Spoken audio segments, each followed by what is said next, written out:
आशाय नित्याय परमात्मने बलभद्र सुभद्राभ्यां जगन्नाथाय ते नमः।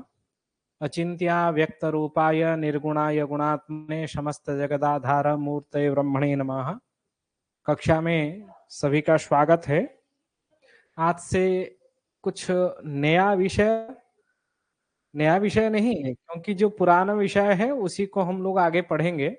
नया कक्षा और पुराने विषय, कुंडली फलादेश की जो कक्षा है उसी को आगे लेने के लिए यह कक्षा है। और इसमें हम लोग विशेष करके आयु विचार एवं रोग विचार के विषय में पढ़ेंगे। जैसे कि सूचना प्राप्त है, सप्ताह में 4 दिन हम लोग आयु एवं रोग विचार को हम लोगों को समझना है, और बाकी 3 दिन में जन्म कुंडली के जो फलादेश की सिद्धांत हम लोग समझ रहे हैं और जो योगों के बारे में, ग्रह योगों के बारे में चर्चा कर रहे हैं, वैसे ही करते रहेंगे। और लगभग 2 महीना तक ये विषय हमारा चर्चा विषय है। यदि कभी छुट्टी हो जाता है उसको आगे भी बढ़ा के कक्षा चलता रहेगा। और विशेष करके हम लोगों को सभी को पता है, प्रज्ञा भारतम मोबाइल ऐप में आप लोग जब जुड़े हैं, मोबाइल ऐप में वीडियो सारा अपलोड हो जाता है। इसलिए इस वीडियो को फिर से मैं अपने चैनल में अपलोड करूं या ना करूं, वैसे कोई शर्त नहीं है। उसको लगभग मैं नहीं करूंगा, ये सारा वीडियो फिर से डाउनलोड करके उसको अपने यूट्यूब चैनल में अपलोड नहीं करूंगा। जितना हो सके बीच बीच में संभव होगा तो कर लूंगा, लेकिन पूरा कंटिन्यू सभी वीडियो को अपलोड नहीं करूंगा। और जहां जो प्रश्न मन में आए, व्हाट्सएप मैसेज में निश्चित प्रश्न आप लोगों को कर लेना है। और कुंडली, यदि आयु संबंधित कुंडली अथवा रोग संबंधित कुंडली आप लोगों को प्राप्त हो रहा है, आप कृपया ग्रुप में date of birth, time of birth, place of birth के साथ आप उसको कलेक्शन करके ग्रुप में भेज देंगे, मैसेज कर लेंगे। जैसे 2 दिन पहले एक विद्या विचार के संबंध में हम लोग समझ रहे थे, पढ़ रहे थे। उसमें जो चिकित्सक शास्त्र व चिकित्सक ज्ञान ग्रहण करने की योग के बारे में जब हम लोग चर्चा किए, उसका एक कुंडली व एक उदाहरण हमारे पास भी कोई मैसेज किया है, उसको मैं नोट्स किया हूं। उसी के अनुरूप अगले कक्षा में उस विषय में भी मैं चर्चा करूंगा संदर्भ में। और आयु विचार 4 दिन की कक्षा, जन्म कुंडली जो फलादेश की कक्षा है वो 4 दिन की होगी। और सभी को इस कक्षा में मैं जोड़ दूंगा। किसी को भी जैसे जो जन्म कुंडली फलादेश वाले कक्षा में जुड़े हैं उनको भी इस कक्षा में मैं जोड़ूंगा और गूगल मीट लिंक भेज दूंगा उनको, उसमें वो जोड़ सकते हैं। यदि वीडियो देखना है आप लोगों को प्रज्ञा भारतम मोबाइल ऐप में खरीदना पड़ेगा। यदि वीडियो नहीं देखना है, आप केवल क्लास जैसे गूगल मीट वाला क्लास लेंगे तभी इसमें डायरेक्ट आप जुड़ सकते हैं, कोई समस्या नहीं है। ठीक है, तो संदर्भ में विषय में हम लोग चलते हैं। प्रथम क्या है ना, आयु विचार है। पहला जो विषय है हमारा वो क्या है ना, आयु विचार है। आयु विचार के प्रसंग में जब हम चलते हैं, पूर्व लगभग 4 महीना पहले हम लोग एक बालारिष्ट विचार पढ़े हैं। जो कक्षा में जुड़े थे उन लोगों को पता होगा, त्रिपता की चक्र, केतुपता की एवं गुरु कुंडली, इस प्रकार हम लोग अरिष्ट विचार करने के लिए, बालारिष्ट अथवा आयु विचार करने के लिए उस पता की चक्र का अध्ययन किए थे। वह उसमें उदाहरण के साथ लगभग हमारा विषय जितना संभव उतना कंप्लीट हुआ था, उसका भी आगे भी समझना है और भी प्रैक्टिकल कई सारे कुंडलियों का करना है। और कई सारे अरिष्ट योग होते हैं, बालारिष्ट योग होते हैं, उस बालारिष्ट योग को भी हम लोगों को क्या करना है, समझना है। आयु कहने से तभी वो सद्य अरिष्ट एक आयु है, क्योंकि शिशु जन्म के उपरांत तुरंत भी उसका मृत्यु होता है, उसको भी हम लोग अल्पायु कहते हैं अथवा सद्य अरिष्ट कहते हैं। एक सद्य अरिष्ट एक आयु का विचार है, जिसको हम लोग क्या कहते हैं, सद्य अरिष्ट विचार, मतलब तत्क्षणात अरिष्ट हो जाना, मृत्यु हो जाना, अरिष्ट विचार, सद्य अरिष्ट विचार। उसके बाद दूसरा प्रसंग है बालारिष्ट। सद्य अरिष्ट मतलब जन्म होने के बाद तत्काल उसका मृत्यु हो जाना, उसको हम लोग सद्य अरिष्ट कहते हैं। बालारिष्ट किसको कहते हैं ना, जन्म से लेके 8 वर्ष के अंदर यदि मृत्यु हो जाए, क्योंकि मातृ गर्भ से लेके जो पितृ अरिष्ट, मातृ अरिष्ट, उसके बाद पितृ अरिष्ट, उसके बाद योगजा अरिष्ट, इस प्रकार हम लोग 4-4 वर्ष को विभाजन भी किए हैं, जैसे जातक वरियात में बताते हैं। मातृ अरिष्ट 4 वर्ष तक, पितृकृत अरिष्ट और बाकी आगे की 4 वर्ष तक, मतलब 4-4 8 वर्ष तक, और योगजा अरिष्ट जो है वो 12 वर्ष तक हम लोग उसका विचार करते हैं। जन्म कुंडली में उसका लक्षण भी उसी के लक्षण को देखते हुए उसी के अनुसार हम लोग फलादेश करते हैं, कब शिशु जन्म के बाद 12 साल के अंदर कब उसका मृत्यु होगा। क्योंकि हम लोग देखते हैं प्रैक्टिकल, जन्म होके 2-4 वर्ष के बाद किसी का मृत्यु हो जा रहा है, किसी का 8 वर्ष के अंदर मृत्यु हो जा रहा है, किसी का 12 वर्ष के अंदर भी मृत्यु होता है। उसको बालारिष्ट कहते हैं। 12 वर्ष के अंदर हम लोग क्या विचार करते हैं ना, बालारिष्ट विचार करते हैं। उसी प्रजापति दास कृत ग्रंथ पंचस्वरा नामक ग्रंथ का जो अध्ययन हम लोग बालारिष्ट योग में किए थे, उसमें जब आयु का प्रसंग हम लोग पढ़े, उसमें एक शुरुआत की कक्षा में एक लक्षण हम लोगों को समझ में आया ना, 24 वर्षाणि यावत गच्छति जन्मतः तावत रिष्टम च निश्चित्य आयुर्दायम न चिंतयेत। वो एक श्लोक हम लोग पढ़े हैं। वालारिष्ट विचार के बाद 24 वर्ष, ये वालारिष्ट को, ये एक सद्य अरिष्ट मतलब जन्म के उपरांत तत्क्षणात 1 दिन 2 दिन के अंदर जिसका मृत्यु हो जाता है, उसको हम लोग सद्य अरिष्ट कहते हैं। उसके बाद 12 वर्ष के अंदर यदि मृत्यु हो जाए, उसको हम लोग क्या कहते हैं ना, बालारिष्ट कहते हैं। उसके उपरांत बालारिष्ट के उपरांत यदि हम लोग विचार करें, तीसरा प्रसंग 24 वर्ष तक, 12 दूने 24, वहां प्रजापति दास के द्वारा गण के द्वारा कहा गया है 24 वर्षाणि यावत गच्छति जन्मतः। जन्म से 24 वर्ष तक हम लोगों को क्या करना चाहिए, शिशु का बालारिष्ट योग को फलादेश में कहना चाहिए। मतलब मृत्यु 24 वर्ष के अंदर यदि किसी शिशु का मृत्यु हो रहा है, उसको बालारिष्ट में हम लोग गिनती कर सकते हैं, आयु में नहीं गिनती कर सकते करते हैं। तभी वह बालारिष्ट किसका लक्षण है ना, ग्रह योगों के द्वारा वो लक्षण हम लोगों को प्राप्त होता है। ग्रहों की संबंध, दृष्टि संबंध, युति संबंध, व त्रिक भावस्थ संबंध, व चंद्र राशि का अधिपति, लग्न लग्नेश, उस प्रकार की संबंध के मात्र से हम लोग क्या विचार करते हैं, वालारिष्ट किस वर्ष में उसको होगा और मृत्यु कब होगा। उसके लिए हम लोग त्रिपता की चक्र बनाते हैं। त्रिपता की चक्र में दंडेश का भी विचार करते हैं। दंडे से पाप दंडेश हो, त्रिपता की चक्र में लग्न यदि तीनों स्थान से ग्रहवेधित हो, तभी वहां हम लोग क्या कहते हैं ना, वालारिष्ट होगा। कितने वर्ष में होगा, जैसे वेद पंचन खांदत्वा वन्य अष्ट समयम तथा भुवनम युगलम चैव दशदेयस्तथैव च, उसका जो अंकदान विचार है, अंकदान विचार के अनुसार जो किस वर्ष में उसको मृत्यु होगा व मृत्यु तुल्य कष्ट होगा, उसका निर्धारण हम लोग त्रिपता की चक्र, दंडेश या मेष से विचार करते हैं। वो प्रसंग हम लोग वालारिष्ट कक्षा में समझे हैं।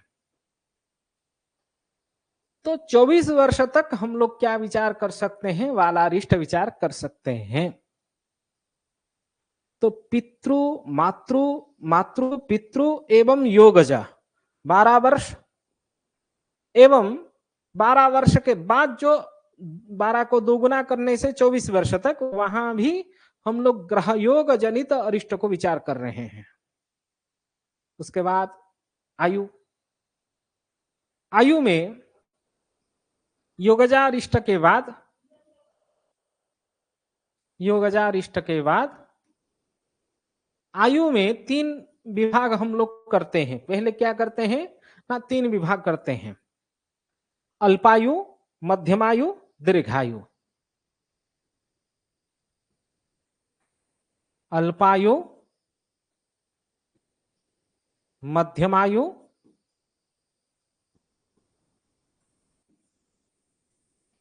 और जाके दीर्घायु। शास्त्र नियम के आधार पर चलें तो 24 वर्ष के बाद, ये क्या हो गया ना, 24 वर्ष के बाद वहां भी कहा गया है गुप्त रूप से उसको 29 वर्ष आयु का हम लोग विचार करेंगे।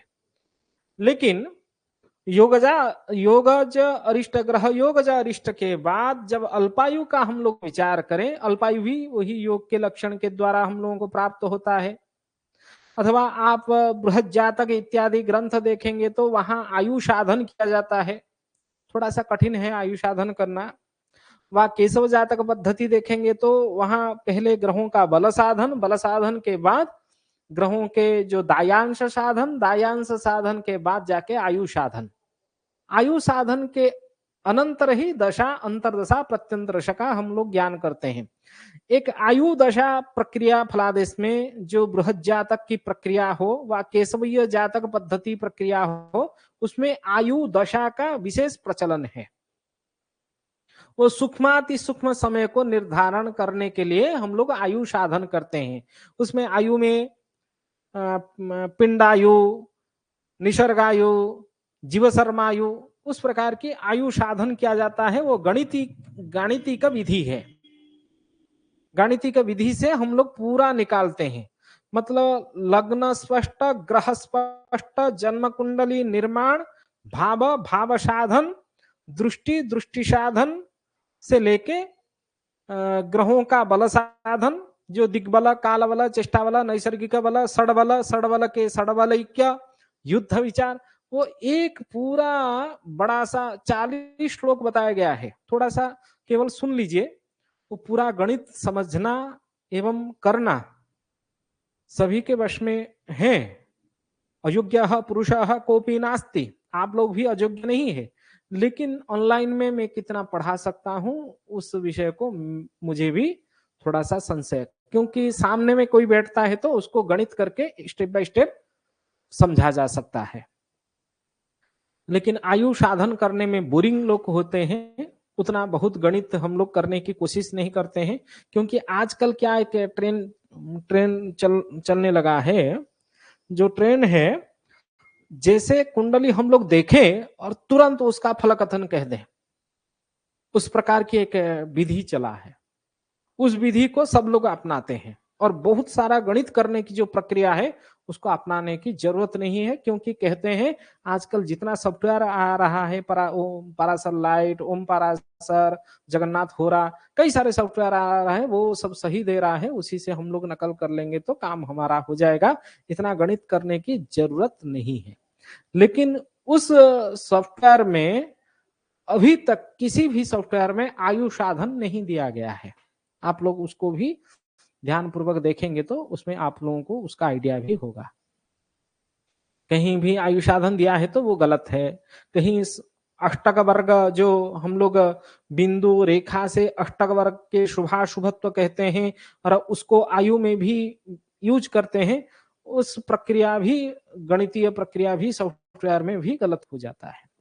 चलिए, किसको गलत किसको सही मानना हमारे बस की बात नहीं है, क्योंकि उतना परीक्षण निरीक्षण ये अल्पायु के समय में हम लोग नहीं कर सकते हैं। हमारे भी जो जीवन है, जो जीवन की विधि है, वो भी अल्पायु है, दीर्घकाल अपेक्षित है।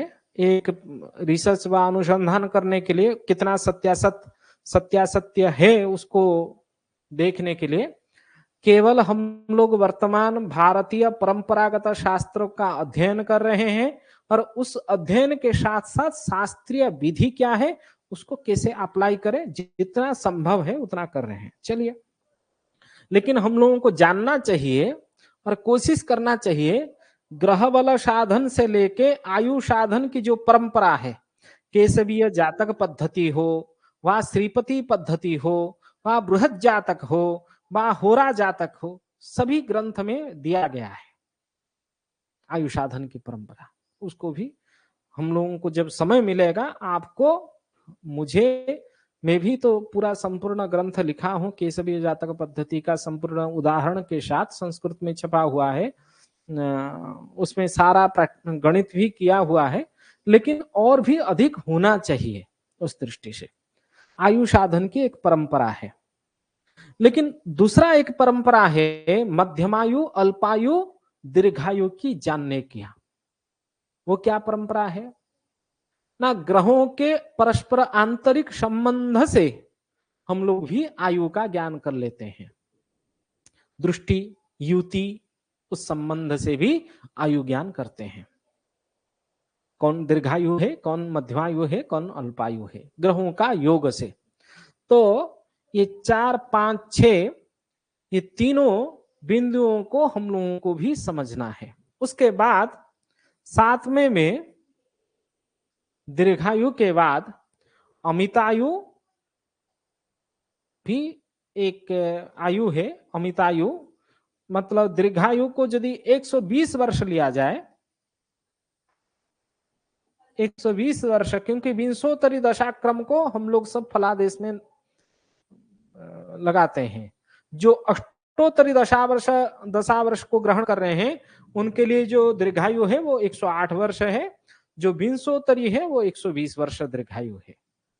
इसे हम लोग चिंतन करेंगे तो वर्तमान समय में कोई भी दीर्घायु नहीं है, क्योंकि लगभग सब लोग 100 के अंदर निपट जाते हैं। इसीलिए चलिए, अल्पायु जो है वो 24 वर्ष के बाद लगभग 40 वर्ष के अंदर हम लोग उसको क्या मानते हैं ना, अल्पायु का योग।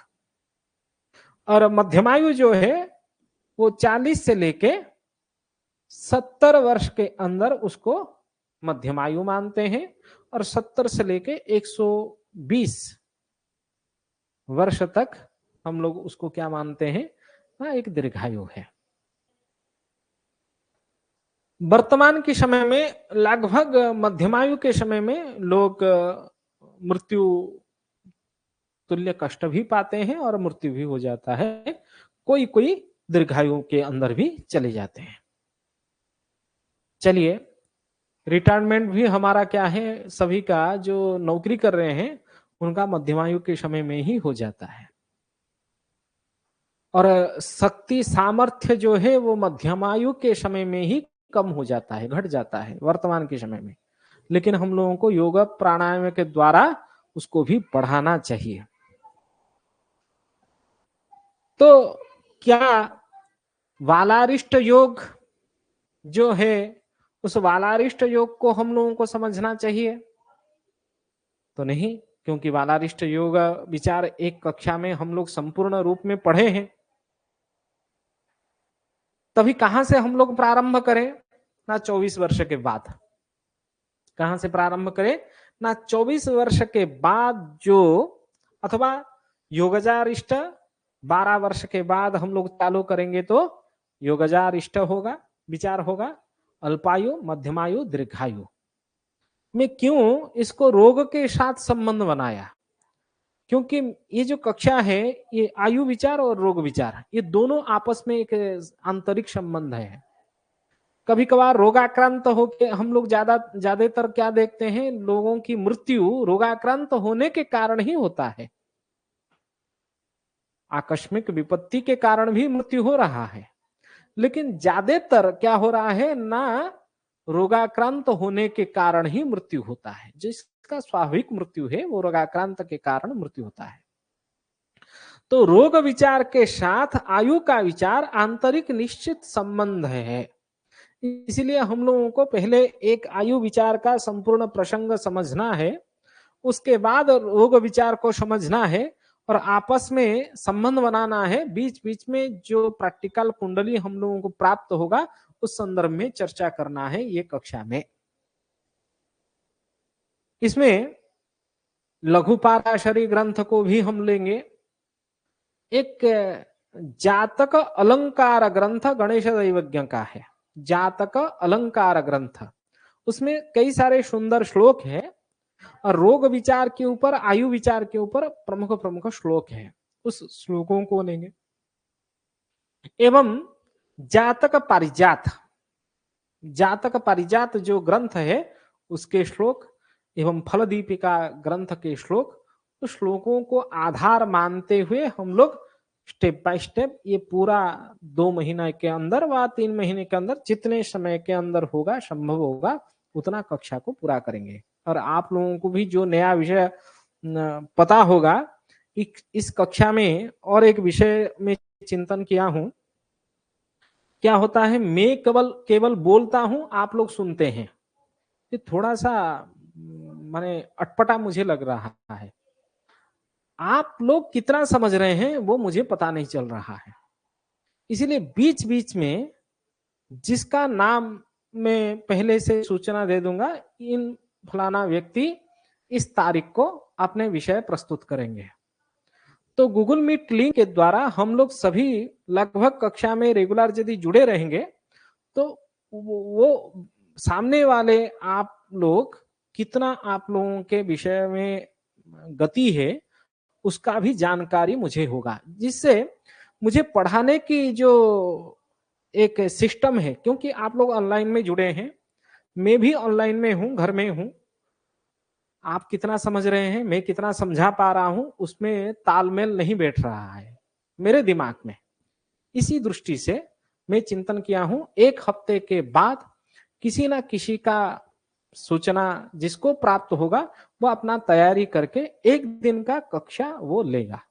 इसी संबंध में हो सकता है, आयु रोग के संबंध में हो सकता है, अथवा यदि उस किसी विषय में अधिक रुचि है उस विषय में भी हो सकता है। ऐसा कोई विषय पाबंदी नहीं है। ठीक है, इस शर्त में भी आप लोग राजी होंगे, ऐसा विश्वास के साथ ये कक्षा को आगे बढ़ा रहा हूं। चलिए, आज हम लोग रोग विचार के ऊपर चलते हैं। रोग विचार में पहले लघु पाराशरी के कुछ आयु विचार के ऊपर चलते हैं, क्षम्यताम। आयु विचार में लघु पाराशरी के कुछ श्लोकों को मैं आपके सामने रख रहा हूं। हम लोग जानते हैं आयु का स्थान क्या है ना, एक जन्म कुंडली में आयु का स्थान अष्टम स्थान होता है। तो जब आयु स्थानम अष्टमम ह्यायुषाः स्थानम अष्टमात् अष्टमम च यत् तयोरपि व्ययस्थानम मारक स्थानम उच्यते। इस प्रसंग को हम लोग क्या करते हैं, समझ लेते हैं। अष्टमम ह्यायुषाः स्थानम अष्टमात् अष्टमम च यत् तयोरपि व्ययस्थानम मारक स्थानम उच्यते। क्योंकि जब अल्पायु व मध्यमायु व दीर्घायु व अमितायु का विचार हम लोग करेंगे, उसमें सबसे महत्वपूर्ण विचार आ जाता है जन्म कुंडली फलादेश करके हम यदि आयु का निर्धारण करें, उसमें मारक स्थान, मारक स्थान ही सबसे महत्वपूर्ण है आयु का निर्धारण करने के लिए। ये पराशरी वचन है, पराशर मुनि के द्वारा बताया गया सिद्धांत है, उसको भी हम लोगों को ध्यान पूर्वक समझना चाहिए। क्या है ना, कहते हैं अष्टमम आयुषाः स्थानम, अष्टमम ही आयुषाः स्थानम अष्टमात् अष्टमम च यत् तयोरपि व्ययस्थानम मारक स्थानम उच्यते। अष्टम को मृत्यु स्थान कहते हैं और अष्टम से अष्टम जो हमारे लग्न से, ये लग्न से तृतीय भाव, ये भी मृत्यु का मृत्यु स्थान है। अष्टमम आयुषाः स्थानम अष्टमात् अष्टमम, मतलब लग्न से तृतीय, अष्टम से अष्टम हो जाएगा। तयोरपि व्ययस्थानम, तयोः मतलब उन दोनों का जो व्ययभाव है, इन दोनों का व्ययभाव मतलब तृतीय भाव का व्ययभाव हो जाएगा द्वितीय भाव एवं अष्टम भाव का जो व्ययभाव होगा वो क्या होगा ना सप्तम भाव। तयोरपि व्ययस्थानम मारक स्थानम उच्यते। हम लोग पूर्व कक्षा में भी पढ़े हैं, विशेष करके मृत्यु का व्ययभाव हानि स्थान होता है, मृत्यु का हानि, इसलिए ये भी मारक स्थान कहा जाता है। इसी मृत्यु का व्ययभाव जो है वो भी द्वितीय भाव मारक स्थान कहते हैं। तो द्वितीय भाव और सप्तम भाव को हम लोग क्या जानते हैं ना मारक स्थान के रूप में जानते हैं। ठीक है, इसको मारक स्थान के संज्ञा दिया गया है। तो यहां हमारे पास चार भावों का स्थान प्राप्त हुआ।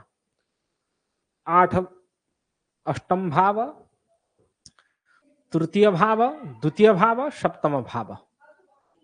ये चारों की चारों स्थान मृत्यु निर्धारण करने के लिए, मतलब आयु निर्धारण करने के लिए ये चार भाव ही प्रमुख होते हैं।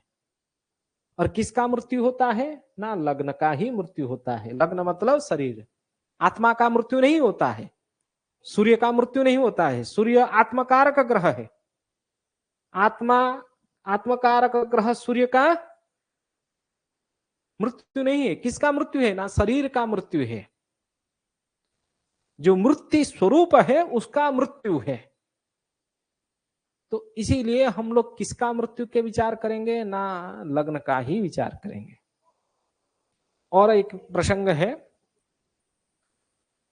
चंद्रमा जो मन का कारक है, जब शरीर का मृत्यु हो जाता है उसमें मन भी मृतावस्था को प्राप्त होता है। तो चंद्रमा का भी महत्व है मृत्यु योग देखने के लिए। चलिए वो प्रसंग को आगे हम लोग समझेंगे। ये श्लोक हमारा तयोरपि व्ययस्थानम मारक स्थानम उच्यते, ये श्लोक हमारा हो गया। इन दोनों का जो व्ययभाव है वो मारक स्थान है। उसके बाद कहते हैं तत्रापि आद्य व्ययस्थानात्, जो आद्य व्ययस्थान है, आद्य व्ययस्थान क्या है ना अष्टम भाव का व्ययस्थान ही, व्ययभाव ही आद्य व्ययस्थान है। मतलब जो सप्तम भाव है जो मारक स्थान है इसको आद्य व्ययभाव कहा जाता है मृत्यु का। आद्य व्यय भाव किसका ना मृत्यु भाव का, मृत्यु भाव का वो आद्य व्ययभाव क्या है ना सप्तम है। ये कहते हैं आद्य व्ययस्थानात् द्वितीयम बलवत्तरम। द्वितीय भाव जो है वो द्वितीय व्ययस्थान जो है वो सबसे अधिक बलवत्तर हो जाता है।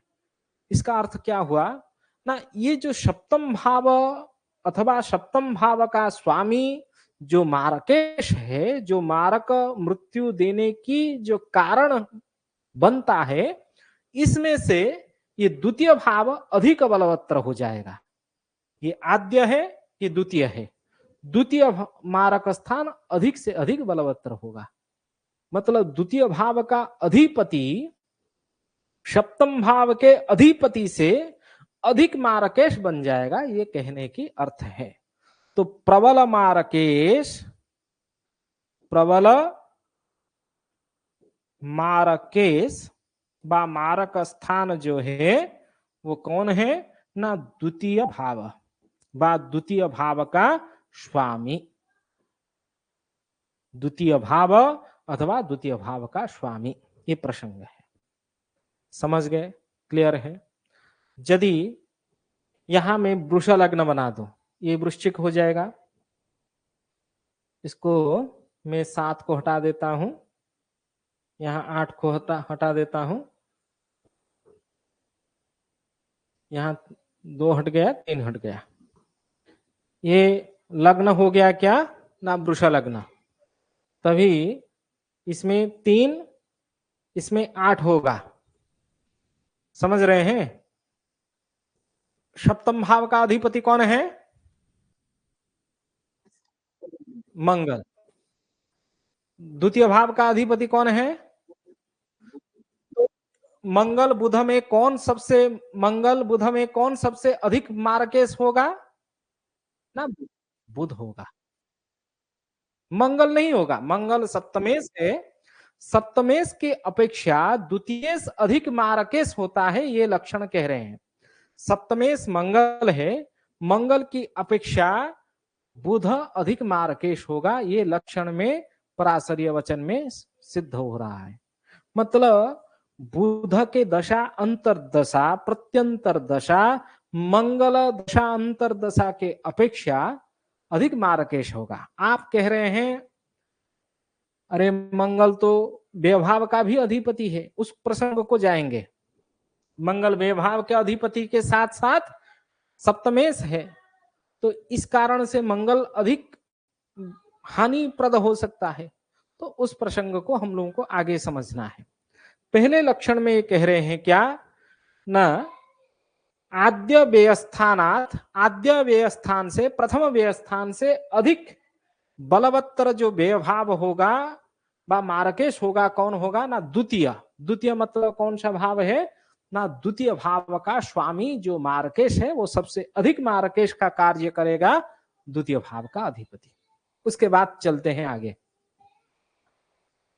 तदीशु तु तत्र गताः पापिनस्तेन संयुताः तेषां दशा विपाकेषु संभवे निधनम नृणाम।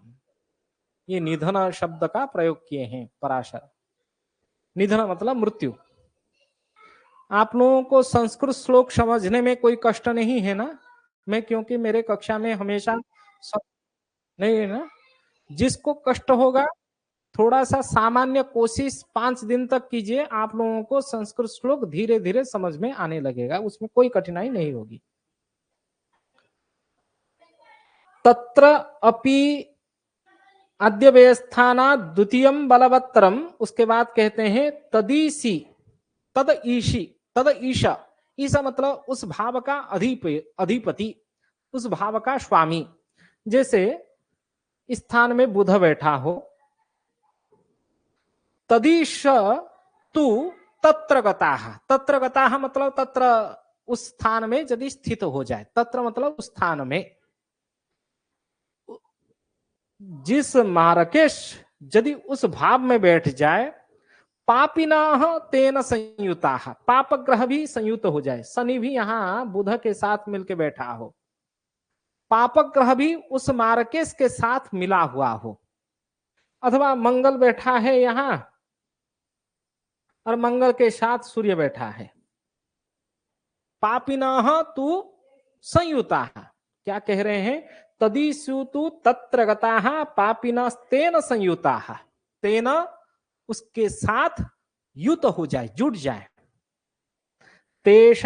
तेषाम दशा विपाकेषु, ये दश हो गया है, इसमें आकार एक जुड़ेगा, दशा विपाक, दशा अंतरदशा प्रत्यंतरशा, विपाक शब्द का यूज किए हैं।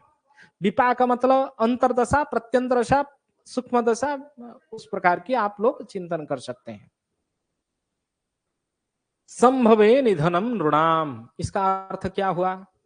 यदि बुध महादशा चल रहा हो, शनि का अंतरदशा एवं मंगल का प्रत्यंतरशा चल रही हो, बुध द्वितीयेश है, शनि पापक ग्रह बुध के साथ मिलके बैठा है, एवं मंगल का प्रत्यंतरशा चल रहा है, मंगल भी सप्तमेश है, तभी उसका मृत्यु होगा, निधनम नृणाम।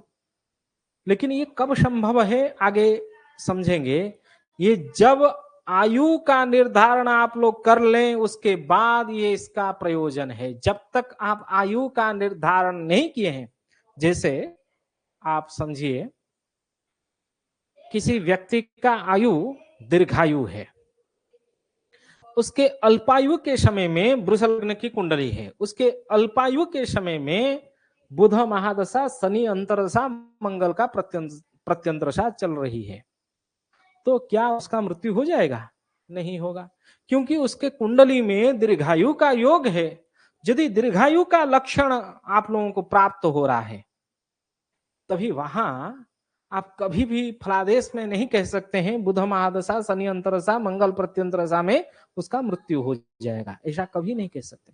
यदि जब आयु का आप निर्धारण कर चुके हैं, इस आयु में अल्पायु का योग हो और उसी अल्पायु के योग के समय में यदि ये दशा अंतरदशा प्रत्यंतरदशा चल रहा हो तभी जाके क्या कहेंगे आप मृत्यु हो सकता है। इसीलिए कहा गया है आयु पूर्व परीक्षेत पश्चात लक्षणम आदिशेत। एक श्लोक है, अनायुषाम तु मर्त्यानाम लक्षणैहि किम प्रयोजनम। हम लोग राजयोग देखते हैं, जैसे कभी किसी का बालारिष्ट विचार कर रहे हैं, अपाश्य मरणम जीवम प्रपश्यन्ति शुभाशुभम मरिष्यति यदा दैवात को भुंक्ते तत्शुभाशुभम। यदि अपास्यम मरणम, मरणम अपास्यम, मरण को छोड़ के तो कुछ नहीं होता है ना। अपास्य मरणम जीवम प्रपश्यन्ति शुभाशुभम, मृत्यु को हम लोग छोड़ रहे हैं, मतलब आयु विचार नहीं कर रहे हैं। आयु विचार नहीं किए, शुभाशुभ फलादेश करने लगे। राजयोग है, नाम ये सनभा योग है, ये पंचमहापुरुष योग है, इसका लक्षण ये होगा, ये विद्वान होगा, ये फलाना होगा, इसे करके पूरा फलादेश पूरा 2-4 पेज का लिख के दे दिए। लेकिन उसमें वो गंडांत समय में जन्म हुआ है शिशु, और गंडांत, तिथि गंडांत, नक्षत्र गंडांत, लग्न गंडांत, तीनों गंडांत में जन्म है और अल्पायु का योग है, मतलब सद्य अरिष्ट का योग है। और हम लोग कुंडली बनाए पैसा लेने के चक्कर में पूरा 2 पेज 2 पन्ना का दशा अंतरदशा प्रत्यंतरदशा निकाल के फलादेश लिख दिए, उसको दे दिए, पकड़ा दिए जन्म कुंडली, और उससे 5,000 ले लिए। लेकिन उसका 2 दिन के बाद 4 दिन के बाद मृत्यु हो गया, 1 वर्ष के बाद उसका मृत्यु हो गया। तो वो जो 2 पेज का फलादेश लिखे थे हम लोग, वो कौन भोगेगा उस फल को? अपास्य मरणम जीवम प्रपश्यन्ति शुभाशुभम मरिष्यति यदा दैवात को भुंक्ते तत्शुभाशुभम। कौन भोगेगा उसके शुभाशुभ फल को? आप जितना मेहनत किए हैं शुभाशुभ फलादेश लिखने में, शिशु जन्म के उपरांत तुरंत उसका बालारिष्ट विचार कीजिए। यदि आपके पास जन्म कुंडली आया हुआ है, तुरंत उसका आयु का तो निर्धारण कीजिए, वो कितना दीर्घायु है, कितना अल्पायु है, कितना मध्यमायु है। आयु का निर्धारण नहीं किए और उसको कह दिए इस वर्ष, मतलब वो आया है 25 वर्ष में उम्र में, पूछ रहा है मैं मुझे राजयोग है या नहीं है, मैं मुझे विदेश जाना है और विदेश योग है या नहीं है, अच्छा नौकरी मुझे मिल रहा है, मैं जाऊंगा। लेकिन आप आयु का निर्धारण नहीं किए, जस्ट वो विदेश जाने के पहले उसका मृत्यु हो गया, तो फिर वहां आपको गाली देंगे। इसलिए पहले ही हम लोगों को क्या करना चाहिए, सटीक फलादेश करने के लिए हमारे इष्ट सिद्धि हमारे पास होना चाहिए। इसलिए कुंडली फलादेश करने से पहले हम लोगों को इष्ट सिद्धि के साथ साथ आयु का निर्धारण आना चाहिए। कितने आयु का है, जितना संभव है आप लोग निश्चित रूप में पहले उस जन्म कुंडली को ध्यान पूर्वक देखिए। उसके जजमान के पास यदि समय नहीं है, वो आके आपके सामने बैठ गया, तुरंत फलादेश कीजिए, वो आदेश कर रहा है, तभी उसका फलादेश मत कीजिए भाई, समय लगेगा। उसको चिंतन कीजिए, उसको ध्यान पूर्वक सभी अंग उपांग को अष्टक वर्ग से लेके वर्ग कुंडली, अष्टक वर्ग चक्र, गोचरीय स्थिति एवं आयु, कौन से राजयोग है, सभी को देखने के बाद, एक चिंतन करने के बाद उसका फलादेश कीजिए। कभी कभार इसी कारण से हमारा फलादेश भी झूठा साबित हो जाता है। मेरा भी होता है, ऐसा नहीं है आपका हो रहा है। हम लोगों को उतना अध्ययन करने की सामर्थ्य होने के बाद भी हम लोग उसको लगाते नहीं है, उसको जोड़ना चाहिए। चलिए मुख्य प्रसंग में आते हैं। तो तेषाम दशा विपाकेषु संभवे निधनम नृणाम, उसके दशा अंतरदशा प्रत्यंतरदशा के समय में मृत्यु होता है। उसके बाद क्या कहते हैं, अलाभे, यदि इस प्रकार की स्थिति नहीं हो, ना बुध यहां बैठा है, ना शनि यहां बैठा है, ना मंगल यहां बैठा है, ना सूर्य यहां बैठा है, अलाभे न लाभे अलाभे, वहां लाभ ना हो, मतलब जैसा आप स्थिति कह रहे हैं उसके अधिपति उस स्थान में बैठे हो और पापक ग्रहों से संबंध बना रहे हो, संबंध मतलब दृष्टि, युति, कुछ भी संबंध हो सकता है। मैं तो केवल युति संबंध विचार कर लिया, लेकिन आप लोगों को जो 4 संबंध बताया गया है, स्थान विनिर्मय संबंध, इतरातर दृष्टि संबंध, एकस्थ भावेश अपर भावोपरि दृष्टि संबंध, संबंध को आप 4 संबंध को विचार करना है। वहां एक दूसरे के घर में बैठ जाए, एक दूसरे को देख रहा हो, अथवा एक साथ मिलके बैठ जाए। संबंध कई 4 प्रकार के होते हैं। चारों की चारों संबंध को हम लोगों को इसमें विचार भी करना चाहिए। कोई भी संबंध हो, केंद्राधिपति त्रिकोणाधिपति का जैसे हम लोग संबंध विचार कर रहे थे, इसमें भी वैसे ही संबंध को विचार करना है। पापक ग्रहों के साथ मार्केश का संबंध, द्वितीयाधिपति के साथ अष्टमेश का संबंध, अष्टमेश के साथ द्वितीयाधिपति का संबंध, द्वितीयाधिपति के साथ तृतीयाधिपति का संबंध, तृतीयाधिपति के साथ द्वितीयाधिपति का संबंध, द्वितीयाधिपति से सप्तमाधिपति। मतलब आपको एक कंपेयर, मतलब तुलना करना चाहिए। बार बार आप लोग कुंडली देख के अभ्यास करेंगे तो ये दिमाग में बैठ जाएगा। संबंध आगे भी चर्चा करेंगे उदाहरण में। चलिए, अलाभ है, इस प्रकार के कोई भी संबंध नहीं है, अलाभ हो रहा है, तभी क्या करना है? पुनः एतेषां संबंधेन बेश तु, व्यय भाव का अधिपति। वहां किसको ले रहे हैं? व्यय भाव का अधिपति।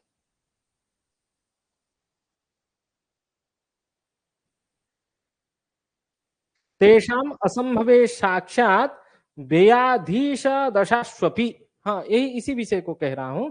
तेषाम असंभवे, उसका असंभव हो जाए। किसका असंभव हो जाए?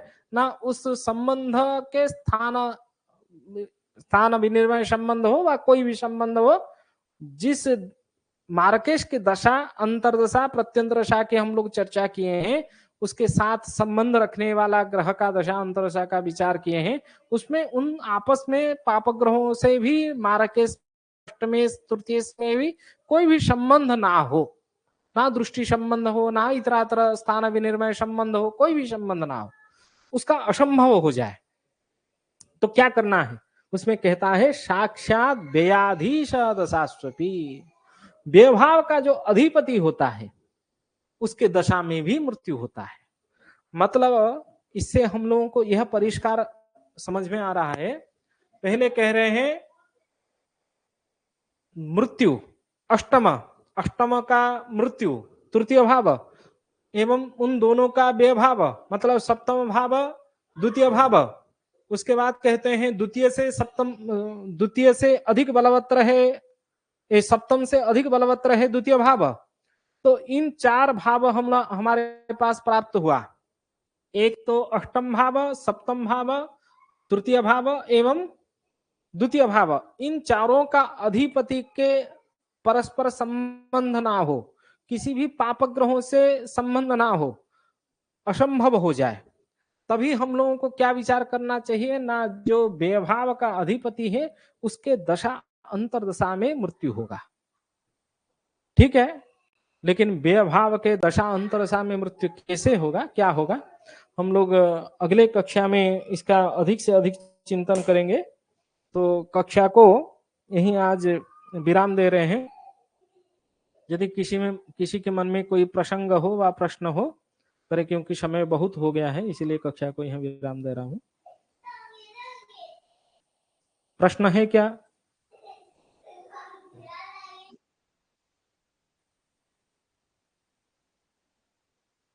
इतरातर मतलब एक दूसरे के साथ। जैसे यहाँ हाँ, स्थान विनिर्मय संबंध एक होता है और इतरातर दृष्टि संबंध होता है। दृष्टि संबंध क्या होता है मैं दिखाता हूं। ये यहाँ, हाँ, एक दूसरे को दृष्टि डाले। मंगल यहाँ बैठा है, बुध यहाँ बैठा है, बुध मंगल को देख रहा है और एक दूसरे को देख रहे हो। एक स्थान विनिर्मय होता है, एक दूसरे के घर में चले जाए। संबंध 4 प्रकार के हम लोग पढ़े हैं ना वो पूर्व कक्षा में, इसलिए मैं केवल संबंध के बारे में, और एक केंद्र संबंध भी है, त्रिकोण संबंध भी है, लेकिन उसको यहाँ हम लोग जुड़ेंगे नहीं, केवल 4 संबंध को हम लोग को जोड़ना है।